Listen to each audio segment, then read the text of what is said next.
First contact.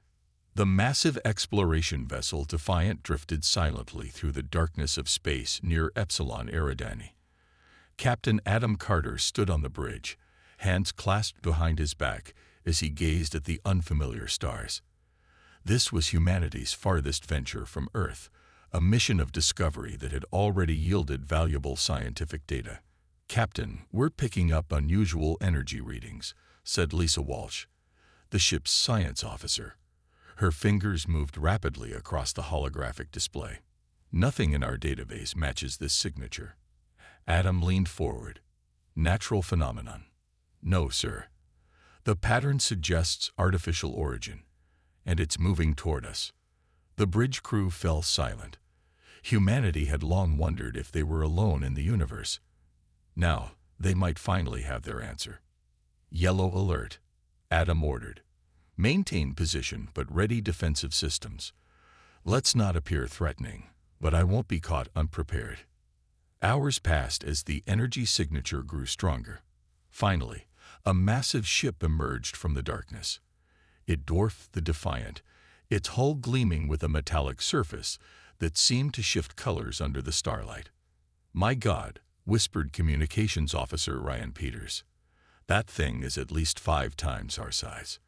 Lisa's eyes widened as her instruments registered more data. "Captain, there are more vessels behind it." "A lot more." Before Adam could respond, the main view screen flickered and revealed a humanoid figure. Its skin was pale blue, with ridges along the forehead and jaw. The alien's eyes were entirely black, without visible pupils. "This is Captain Adam Carter of the Earth vessel Defiant. We come in peace and friendship." The alien regarded them silently for a moment before speaking. "I am Supreme Commander Vaznik of the Zaldari Imperium. You have entered our territory without permission." Adam maintained his composure. "We weren't aware this system was claimed. We're explorers, not invaders." Vaznik made a sound that might have been laughter. "Explorers? With such a tiny vessel? Where is the rest of your fleet?" "This is one of our largest exploratory ships," Adam replied honestly. "We have others, but they're engaged in different missions." The alien commander conferred with others off-screen before turning back. "We will allow you to return to your homeworld. The Zaldari Imperium is generous to primitive species. We will contact your leaders soon to discuss terms of your surrender and integration." "Surrender?" Adam kept his voice level despite his rising concern. "We haven't threatened you in any way." Vaznik's expression shifted to something like pity. "Your species will become part of the Imperium. It is inevitable. Our fleet numbers in the thousands. From our scans, your vessel appears to be one of your most advanced. If this represents the best of human technology, resistance would be pointless." Adam tried diplomacy. "Perhaps we could arrange a formal meeting between our leaders, learn about each other before making decisions about our future relationship." "Very well. We will permit a diplomatic vessel to visit our homeworld. Coordinates will be transmitted. Do not bring weapons." Vaznik's image disappeared. Lisa turned to Adam, her face pale. "Their technology is decades beyond ours. Those energy readings suggest weapons capabilities we can't match." "And they didn't even try to hide their intentions," Ryan added. "They're already planning our conquest." Adam nodded grimly. "Set course for Earth, maximum speed. We need to warn the Defense Council." He stared at the massive alien vessel through the view screen. "They may think we're primitive because our fleet is small, but they don't understand humanity yet." As the Defiant broke orbit and accelerated toward home, Adam watched the alien armada grow smaller on the view screen. The Zaldari had made a critical mistake in revealing their intentions so openly.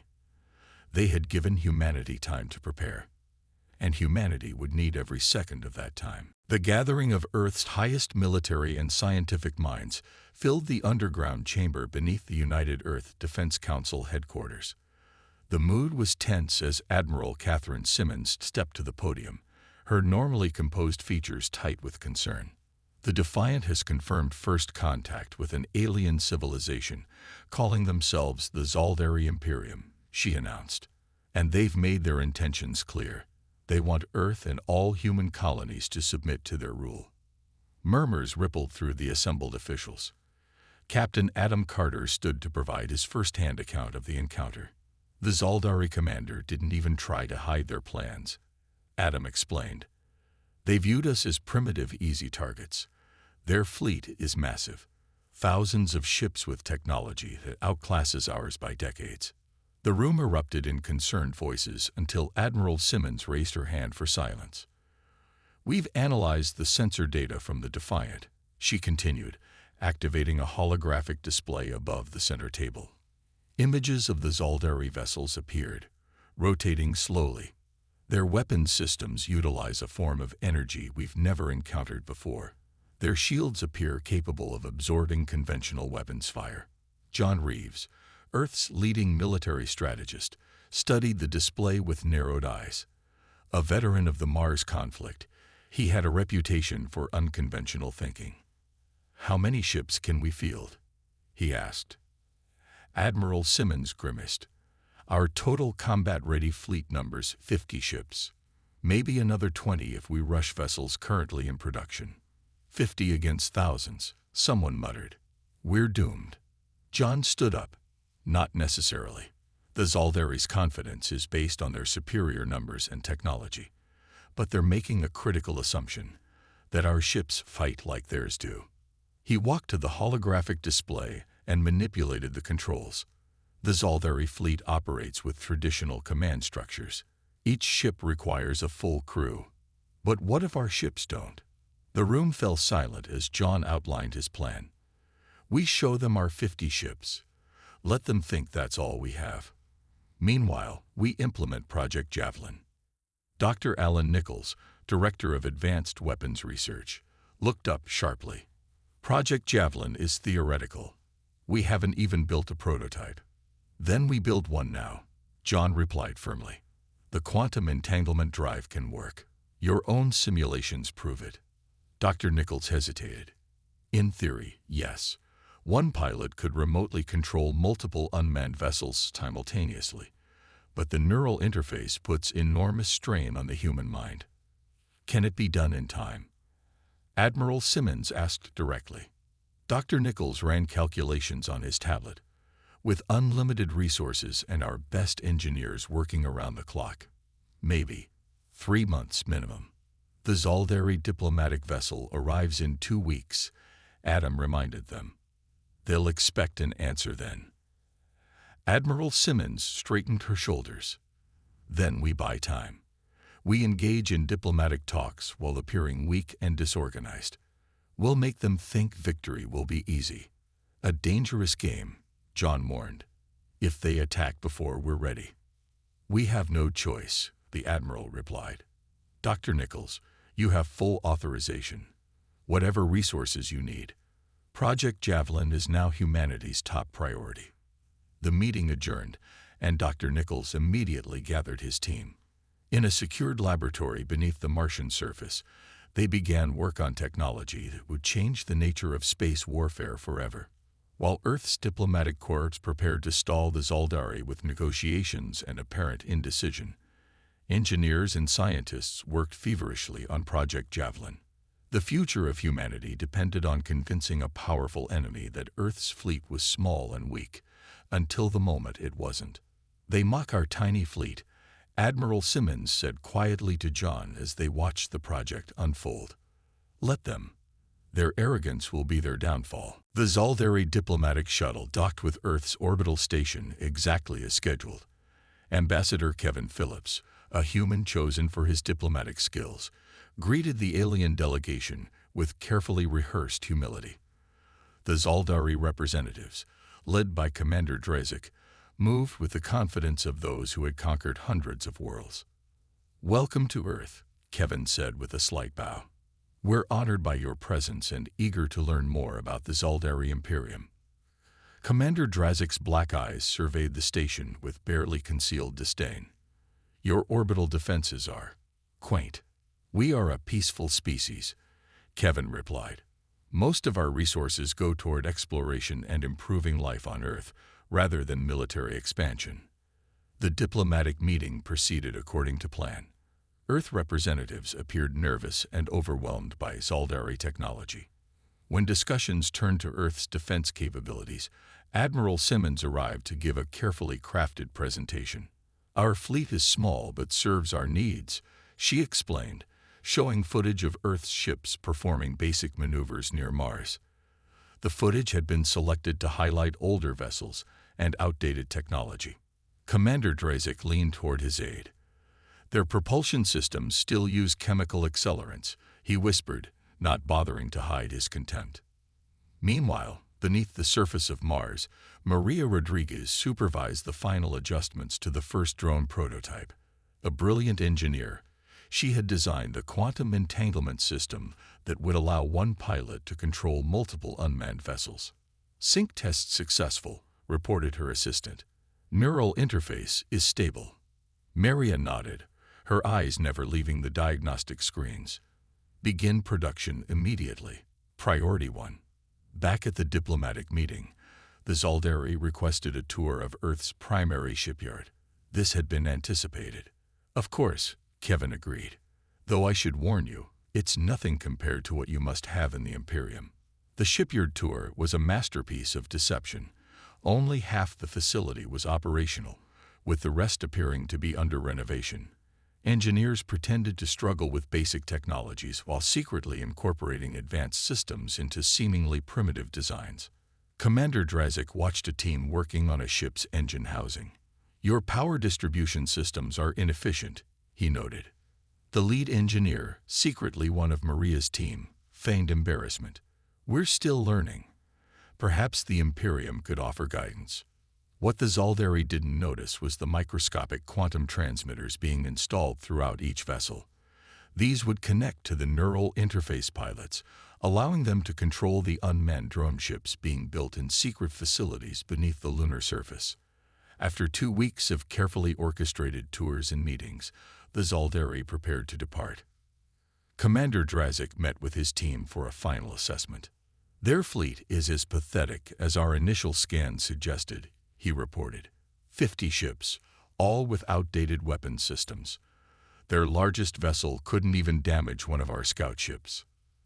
"They seem willing to negotiate surrender terms," noted his political officer. "A formality. Their technology poses no threat. Their defenses will fall within hours." Drazik smiled coldly. "Prepare the invasion fleet." As the Zaldari shuttle departed, Kevin Phillips contacted Admiral Simmons. "They took the bait. They believe we're defenseless." "Good," she replied. "What's your assessment of their timeline?" "Based on their communications, I'd say we have 3 weeks before they return with their invasion force." Admiral Simmons turned to Dr. Nichols, who had been listening to the exchange. "Will Project Javelin be ready?" The scientist checked his tablet. "The first wave of drones is operational. We're training pilots now. The neural interface is demanding, but our people are adapting quickly." 3 weeks, Admiral Simmons repeated. "Let's make sure the Zaldari's first and last impression of humanity's tiny fleet is one they never forget." Behind her, on massive screens, hundreds of small drone ships were being moved into hidden positions throughout the solar system, waiting for the signal to activate. The Zaldari invasion fleet emerged from faster-than-light travel at the edge of Earth's solar system. Over 2,000 warships arranged in perfect formation, their hulls gleaming in the distant sunlight. At the center of the armada was the command vessel, nearly 5 miles long, bristling with weapon systems. Commander Drazik stood on the bridge of his flagship, surveying the small blue planet on the main view screen. "Pathetic," he said. "They haven't even deployed their pitiful fleet to meet us. Perhaps they've decided to surrender without resistance." His tactical officer laughed. "Our intelligence was correct. The humans are as primitive as they appeared." Earth's early warning systems detected the Zaldari fleet immediately. In the command center beneath Geneva, Admiral Simmons watched the invasion force approach. "They're exactly on schedule," she noted. "Are our ships in position?" "Yes, Admiral," reported her aide. "All 50 vessels are deployed in defensive formation near Earth's orbit." just as planned.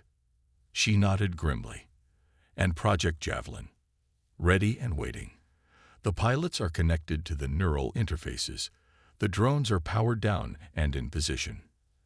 Admiral Simmons opened a communication channel to all Earth vessels. This is Admiral Simmons. You all know what's at stake today. Follow the plan exactly. Make it look good. On the bridge of the Defiant, now repaired from its first encounter with the Zaldari, Captain Adam Carter acknowledged the order. His ship would lead the apparent defense of Earth. Shields up, he commanded. Weapons systems online. The Defiant, along with 49 other human vessels, formed a defensive line between Earth and the approaching Zaldari fleet. Against the backdrop of thousands of enemy ships, Earth's defense looked tragically inadequate. Commander Drazik opened a communication channel. This is Commander Drazik of the Zaldari Imperium. Your planet is now under our control. Surrender your vessels and prepare for occupation. Adam responded with apparent nervousness. This is Captain Carter of Earth Defense. We request time to confer with our leadership. You have 10 minutes before we open fire. Drazik replied, terminating the connection. 9 minutes later, Earth's fleet began to move. Instead of holding position, they scattered in different directions. To the Zaldari, it appeared to be a panicked, disorganized retreat. They're running. Drazik's tactical officer reported with amusement. Pursue and destroy. Show no mercy. Drazik ordered. Let Earth witness the fate of those who defy the Imperium. The Zaldari fleet surged forward, breaking into smaller groups to chase Earth's fleeing vessels. Commander Olivia Grant led a group of 10 ships toward Jupiter, drawing a significant portion of the Zaldari force after her.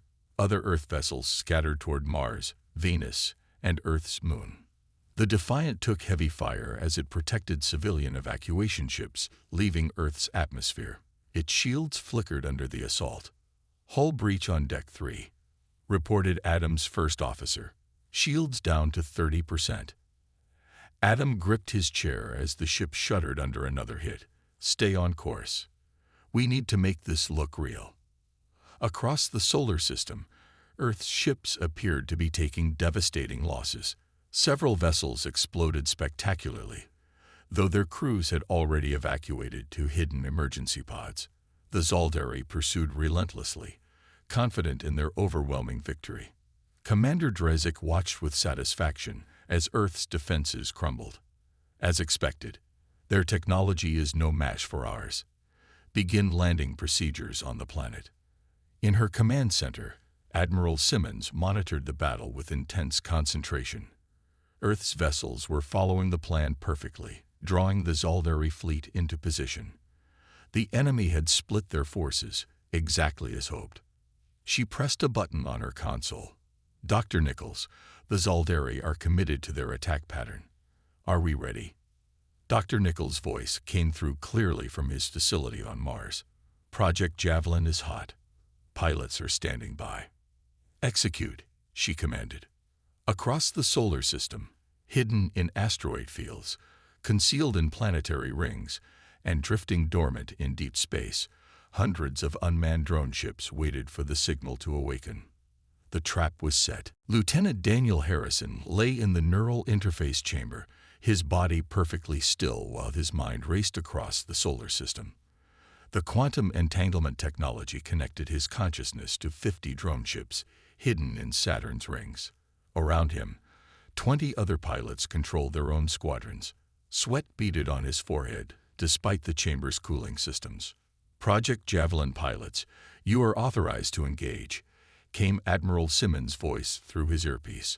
I repeat, execute Operation Hydra. Daniel opened his eyes in 50 different locations simultaneously. The sensation was disorienting at first. His consciousness split across multiple vessels, each with its own perspective. The neural interface translated his thoughts into commands, allowing him to control the drone fleet as if they were extensions of his own body. This is Harrison. Javelin Group 8 activating now. Across the solar system, hundreds of previously dormant ships suddenly powered up. Their engines glowed to life as they emerged from hiding places, behind moons, within asteroid fields, and from the dark side of planets. Each vessel was smaller than a traditional warship, but heavily armed and incredibly agile, without the need to protect human crew members. Commander Drezik was watching Earth's defensive fleet scatter when his tactical officer shouted in alarm. "Commander, new contacts appearing throughout the system. Hundreds of them." Drezik spun around. What? Where did they come from? The tactical display showed swarms of small vessels converging on Zaldari positions from all directions. The ships moved in perfect coordination, attacking with precision that seemed impossible. In his underground facility on Mars, Dr. Alan Nichols monitored the neural interfaces. The pilots' vital signs remained stable as they directed their drone fleets against the invaders. "Neural patterns holding within acceptable parameters," he reported to Admiral Simmons. "The interface is working better than expected." The first Zaldari vessel fell to a coordinated attack from Daniel's drones. They swarmed the larger ship, targeting weapons systems and engines simultaneously. Without crew to protect, the drones could perform maneuvers that would kill human pilots, evading enemy fire with impossible turns and acceleration. "What is happening?" Drezik demanded as reports of losses began flooding in. "How did they hide so many ships from our scans?" His science officer struggled to make sense of the data. "The vessels appear to be unmanned, Commander. They're moving in ways that would crush any biological crew." Understanding dawned on Drazik's face. It was a trap. They wanted us to see their manned fleet as their only defense. Daniel directed his drones with increasing confidence. The neural interface allowed him to process information from all 50 ships simultaneously, making split-second decisions that would be impossible through conventional control systems. "Target their command ships," he instructed his squadron. "Disable their communications first." Across the battlefield, other Javelin pilots executed similar strategies. Commander Olivia Grant, who had appeared to be retreating to Jupiter, now turned her ship around to coordinate with the drone fleets. "The Zaldari are attempting to regroup," she reported. "They're trying to form a defensive perimeter around their flagship." In the command center, Admiral Simmons nodded with grim satisfaction. "Cut them off. Don't let them consolidate their forces." A Zaldari cruiser managed to destroy 3 of Daniel's drones with a lucky shot. Immediately, 6 more drones activated from hidden positions near Mars, joining his neural network. "Operation Hydra is working," he reported. "For every drone they destroy, 2 more come online." Dr. Nichols smiled as he monitored the battle data. "The beauty of the system is its redundancy. We planted thousands of dormant drones throughout the solar system. They only activate when needed." On his flagship, Commander Drezik watched in horror as his carefully organized invasion crumbled into chaos. His ships, designed for traditional space combat, struggled against enemies that seemed to anticipate their every move and had no concern for self-preservation. "How?" he whispered as another cruiser exploded. "How could we have been so wrong about their capabilities?" The answer was simple. They had judged humanity by the size of its visible fleet, never considering what might be hidden beneath the surface. The Zaldari command vessel shuddered as another volley of attacks struck its shields. Commander Drezik steadied himself against a console, his face contorted with rage and disbelief. "Status report," he demanded. His tactical officer looked up with fear in his black eyes. "We've lost contact with 30% of our fleet. Another 20% report critical damage. The human drones are targeting our communication systems specifically." Drezik slammed his fist on the console. "How are they coordinating so effectively? There must be a central control system we can target." On the bridge of the Defiant, Captain Adam Carter watched the battle unfold with grim satisfaction. What had begun as a desperate gambit was turning into a decisive victory. The Zaldari fleet, which had entered Earth's solar system with perfect formation and overwhelming confidence, was now scattered and disorganized. "Captain," called his communications officer, "we're intercepting Zaldari transmissions. They're trying to regroup near Mars." Adam nodded. Relay that information to Admiral Simmons immediately." In the command center, Patricia Morgan, Earth's lead communications specialist, worked feverishly to decode the Zaldari battle plans. Her expertise in xenolinguistics had allowed her to create an algorithm that translated Zaldari commands in real time. "Admiral," she called out, "they're planning to concentrate their remaining forces for a push toward Earth. They believe our drones must be controlled from a central facility there." Admiral Simmons smiled slightly. "They still don't understand what they're facing." "Captain Carter, implement Operation Hydra Phase 2. Adam acknowledged the order and opened a secure channel to all Project Javelin pilots. "All units, execute Phase 2. I repeat, execute Phase 2. In his neural interface chamber, Daniel Harrison felt the command through his neural link. He directed his drones to change tactics, shifting from defensive maneuvers to aggressive pursuit. As the Zaldari attempted to regroup, the drone swarms split into smaller units, preventing the enemy ships from forming effective defensive formations. Commander Drezik watched in horror as his attempt to consolidate forces failed. "How are they anticipating our every move?" he demanded. The answer came when his communications officer detected unusual transmission patterns between the human ships and the drones. "Commander, I believe they're using some form of quantum entanglement for instantaneous communication. There's no signal delay we can exploit." Drazik realized the truth too late. The humans weren't controlling their drone fleet through conventional signals that could be jammed or intercepted. Each human pilot was neurologically linked to their drones, directing them with thought alone. On Earth, Dr. Nichols monitored the neural interfaces closely. "The pilots are handling the strain better than expected," he reported to Admiral Simmons. "We can maintain this level of engagement for another 6 hours before we need to rotate teams." A massive explosion lit up the tactical display as one of the Zaldari command ships was destroyed by a coordinated drone attack. The shockwave disabled 2 nearby cruisers, leaving them vulnerable to follow-up strikes. "Their command structure is breaking down," Patricia Morgan observed, listening to increasingly panicked Zaldari communications. "They're starting to give contradictory orders." Admiral Simmons nodded. "Now's the time. Captain Carter, target their flagship." The Defiant, along with 5 other human vessels, moved into position near the Zaldari command ship. As they approached, swarms of drones cleared a path, disabling the flagship's escorts with surgical precision. On his rapidly failing ship, Commander Drazik faced the unthinkable: defeat at the hands of a species he had dismissed as primitive. His tactical display showed human drones surrounding his vessel while his own fleet scattered across the solar system, many ships already attempting to retreat. "Send the signal," he ordered reluctantly. "Request terms of surrender." As the message went out, Adam Carter exchanged a look with his first officer.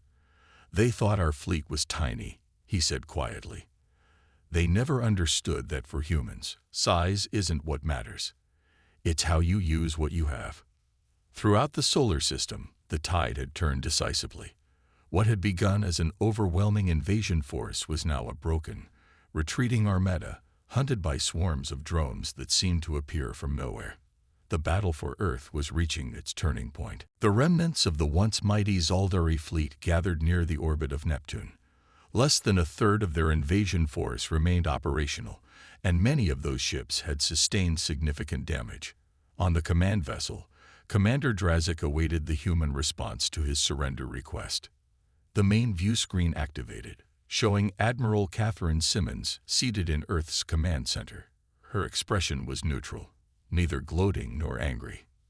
"Commander Drazik," she began, "I am authorized by Earth's United Defense Council to accept your surrender under the following conditions." Drazik's jaw tightened, but he remained silent as she continued. "All Zaldari vessels must immediately withdraw beyond the heliopause of our solar system.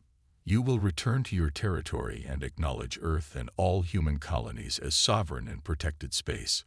Additionally, you will provide reparations for the damage caused by your unprovoked attack." "And if we refuse?" Drazik asked.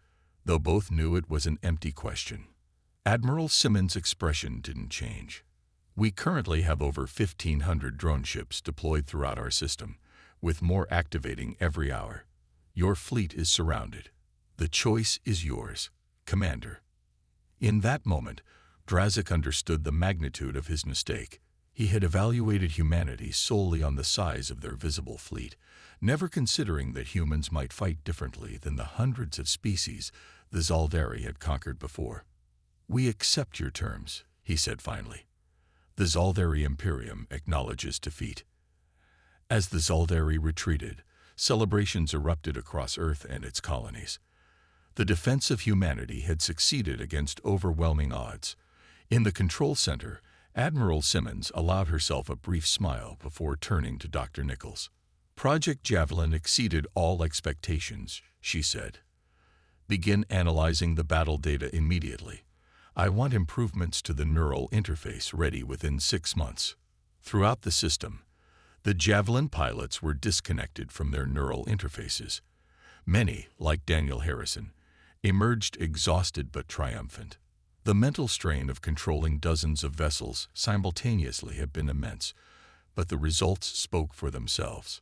2 weeks after the battle, Captain Adam Carter stood before the United Earth Defense Council, delivering his final report.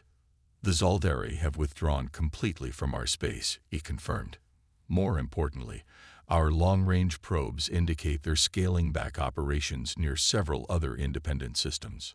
John Reeves, the military strategist who had first proposed Project Javelin, nodded with satisfaction. "They're reconsidering their entire expansionist policy. Word of their defeat is spreading fast. We've received communication requests from 17 previously unknown species," added Patricia Morgan. "Many were monitoring the conflict. They want diplomatic relations with Earth now that we've proven ourselves." Admiral Simmons studied the galactic map displaying these new potential allies. "The Zaldari's greatest gift to us was underestimation. Their mockery of our tiny fleet has given humanity a reputation that will protect us far better than any weapon could." In the months that followed, Earth established formal diplomatic relations with multiple alien civilizations. Many had suffered under Zaldari aggression, or lived in fear of future invasion. Now they looked to humans as potential protectors and innovators. Project Javelin continued to evolve. The next generation of drone ships incorporated lessons from the battle, becoming more efficient and adaptable. The neural interface was refined to reduce mental strain on the pilots, allowing them to control even more vessels simultaneously. On the anniversary of the victory, Commander Olivia Grant stood at a memorial service honoring the human crew members who had been lost during the initial engagement. Though their sacrifice had been necessary to sell the deception, each loss was deeply felt. "They underestimated us," she said to the assembled crowd. "Not just our technology or our tactics, but our spirit. The Zaldari couldn't understand why a species would invest in quality over quantity, in innovation over brute force." Far away, aboard what remained of his flagship, Commander Drazik prepared his final report to the Zaldari High Command. He struggled to explain how victory had turned to defeat so quickly, how the humans had lured his massive fleet into the perfect trap. In the end, he wrote only this: "They showed us a small fleet because that was all they wanted us to see. By the time we realized our mistake, it was already too late. Never again should we mistake apparent weakness for lack of strength. The humans taught us this lesson at tremendous cost." Across the galaxy, the story spread of how humanity's tiny fleet had meant doom for the mighty Zaldari Imperium. "I notice you're asking for Part 8, but the story outline I created was designed for 7 parts, and I've already completed all 7 parts. However, I'd be happy to write an epilogue or follow-up section that builds on the conclusion. Here's Part 8 as an epilogue. 5 years passed since humanity's victory over the Zaldari Imperium. The solar system had changed dramatically in that time. Where once Earth stood alone and vulnerable, now orbital defense platforms circled every planet. The drone fleet had expanded, with improvements in design, and neural interface technology, allowing a single pilot to control up to 200 vessels simultaneously. On the newly established diplomatic station near Jupiter, representatives from 26 spacefaring civilizations gathered for the 5th Interstellar Cooperation Summit. Earth, once ignored in galactic affairs, now stood at the center of a growing alliance of independent worlds. Admiral Catherine Simmons, recently promoted to head of the United Earth Defense Council, walked through the station's main concourse. Age had added more silver to her hair, but her posture remained straight and her eyes sharp. She nodded to various alien dignitaries as she made her way to the observation deck. Adam Carter, now Fleet Admiral, joined her there.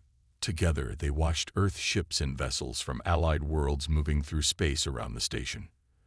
The Orion Collective signed the Mutual Defense Treaty this morning. Adam informed her.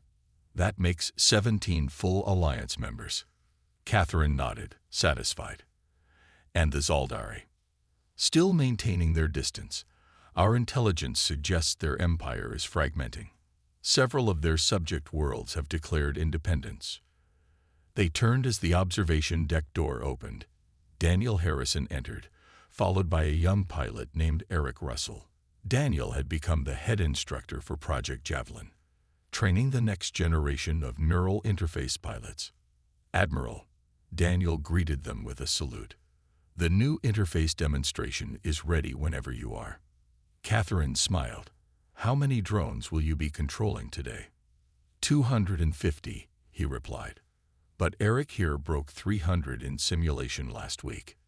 The young pilot looked embarrassed by the praise. The new neural pathways make it much easier, ma'am. The system does most of the work. As they prepared to leave for the demonstration, a communication officer approached urgently. Admiral Simmons, we've detected unusual activity at the edge of the system. A single vessel has appeared. It's Zaldari, but different. Minutes later, they gathered in the command center. The view screen showed a sleek ship unlike the typical Zaldari design. It was smaller, more streamlined, without the heavy weapons platforms characteristic of their warships. They're broadcasting on an open frequency, the communications officer reported. Audio only. Let's hear it, Catherine ordered. A familiar voice filled the room. This is Drazik, former commander of the Zaldari Imperium, requesting permission to enter Earth space under diplomatic protection. Adam and Catherine exchanged surprised glances. What is your purpose? Catherine asked. To deliver a warning, Drazik replied, and to offer my knowledge of Zaldari military tactics. The Imperium has fractured, but the faction that has seized control is more dangerous than before. They'd been studying your drone technology and developing countermeasures. The command center fell silent as the implications sank in. Permission granted, Catherine finally said. You'll be escorted to Jupiter Station. After the communication ended, Adam turned to her. Do you believe him? Catherine's expression was thoughtful. 5 years ago, he underestimated us because he couldn't imagine the small fleet being dangerous. I won't make the same mistake. If there's even a chance he's telling the truth, we need to hear what he has to say. Daniel nodded in agreement. Project Javelin gave us the advantage of surprise once. We won't have that again. Then we'll need something new, Catherine decided. Something they won't expect. As they watched Drazik's ship approach under heavy escort, Earth's leaders began planning for a threat they couldn't yet see. The victory over the Zaldari had bought humanity time and allies, but the galaxy remained a dangerous place. They mocked our tiny fleet once, Catherine said quietly. Whether they come as friends or enemies this time, they'll find we've learned our own lessons well.